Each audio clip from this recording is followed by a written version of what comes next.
صلو علی الحبیب صلی اللہ تعالی علی محمد صلی اللہ تعالی علیہ وآلہ وسلم۔ وہی جانثاران بدر کی باتیں ہیں اور وہی ہمارا سلسلہ ہے۔ ان میں سے ایک شخصیت ہیں جن کا نام ہے حضرت عبداللہ بن مسعود رضی اللہ تعالی عنہ، جن کو بانی فقہ اسلام بھی کہا جاتا ہے۔ چونکہ امام اعظم ابو حنیفہ کی تمام تر جو اس کی اکثر روایات ہیں وہ امام ابو حنیفہ کی حضرت عبداللہ بن مسعود سے ہیں، اس لیے فقہ حنفی کا جو ربط ہے وہ حضرت عبداللہ بن مسعود سے ملتا ہے۔ اور حضرت سیدنا عبداللہ بن مسعود رضی اللہ تعالی عنہ کی ذات، اسلام لانے سے پہلے آپ کے والدین نے آپ کو، چونکہ اس وقت کا جو تعلیم و تعلم کا سلسلہ تھا، تعلیم دلوائی، آپ لکھنا پڑھنا جانتے تھے۔ ایک غریب گھرانے سے تعلق رکھنے کی وجہ سے آپ ایک کفار مکہ کے سردار عقبہ بن معیط کی بکریاں چرایا کرتے تھے، اور جو ان سے مزدوری حاصل ہوتی تھی وہ اپنے گھر والوں کا پیٹ پالتے تھے۔ ایک مرتبہ آپ بکریاں چرا رہے تھے تو آقا کریم صلی اللہ تعالیٰ علیہ وآلہ وسلم سیدنا صدیق اکبر رضی اللہ تعالیٰ عنہ کے ساتھ وہاں سے گزرے تو دیکھا بکریاں چرا رہے ہیں، آپ ان کے پاس تشریف لائے، اور سردیوں کا موسم تھا تو آقا کریم نے فرمایا ہمیں آپ گرمیوں کی وجہ سے، گرمیوں کا موسم ہے تو پیاس کی شدت ہے، بکریوں کا دودھ پلا دو، ہماری پیاس بجھ جائے گی۔ عبداللہ بن مسعود نے جواب دیا کہ یہ بکریاں چونکہ میری نہیں ہیں، یہ عقبہ بن معیط کی بکریاں ہیں اور میں مزدوری پر ان کو چراتا ہوں، لہٰذا میں امانت میں خیانت نہیں کر سکتا، ان کا دودھ نہیں دے سکتا آپ کو۔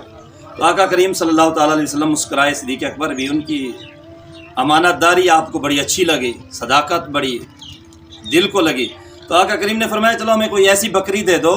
کہ جس کے تھن خشک ہو چکے ہوں اور وہ دودھ دینے کی بالکل قابل نہ رہی ہو، جو اس وقت دودھ نہ دے رہی ہو۔ تو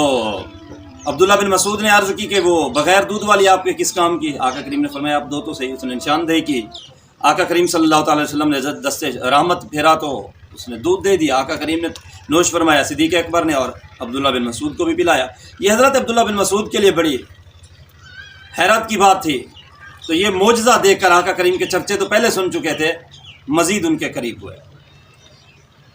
وہ دن ختم ہوا، بکریاں پہنچائیں عقبہ بن معیط کے پاس، اور اگلے دن آقا کریم صلی اللہ تعالی وسلم کی تلاش میں نکل پڑے، اور یوں آقا کریم کی بارگاہ میں پیش ہو کر آپ نے اسلام قبول کیا۔ آپ کو السابقون الاولون کی فہرست میں داخل ہونے کا شرف حاصل ہے کہ آپ سب سے پہلے جو 6 ایمان لانے والی ہستیاں ہیں ان میں شمار ہوتا ہے آپ کا۔ آقا کریم صلی اللہ تعالی وسلم کی خدمت میں جت گئے آپ، اور بڑی آقا کریم کی جو بنیادی خدمات ہیں وہ سر انجام دینے لگے۔ آقا کریم صلی اللہ تعالی علیہ وسلم کو لوٹا پانی کا لے کر تو وضو کروانا، آقا کریم صلی اللہ تعالی علیہ وسلم جب تشریف فرما ہو تو آپ کو تکیہ پیش کرنا، آقا کریم کی مسواک آپ کے پاس ہوتی تھی، اور اسی طرح آقا کریم صلی اللہ تعالی علیہ وسلم کے نالین شریفین آپ کے پاس ہوتے تھے، اس لیے آپ کو صاحب السواک، صاحب الوسادہ و نالین بھی کہا جاتا ہے۔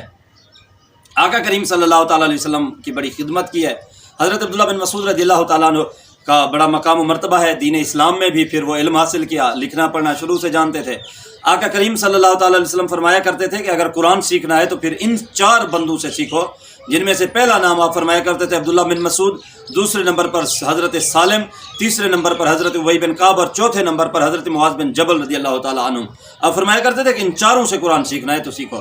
آپ بہترین قاری بھی تھے، بہترین مفتی بھی تھے، بہترین مجتہد بھی تھے، اور زبردست خطیب بھی تھے۔ آقا کریم صلی اللہ تعالی علیہ وسلم کی بارگاہ میں آپ کا بڑا مقام و مرتبہ تھا۔ حضرت عبداللہ بن عمر رضی اللہ تعالیٰ عنہ کے سامنے آپ کا ذکر آتا تو آپ فرمایا کرتے تھے مجھے بڑی محبت ہے عبداللہ بن مسعود کے ساتھ۔ اور حضرت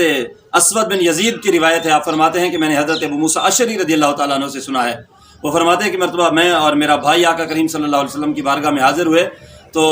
آقا کریم کی ذات کا عبداللہ بن مسعود کے ساتھ، اور عبداللہ بن مسعود کا آقا کریم صلی اللہ علیہ وسلم کی ذات کے ساتھ جو محبت کا انداز تھا، ہم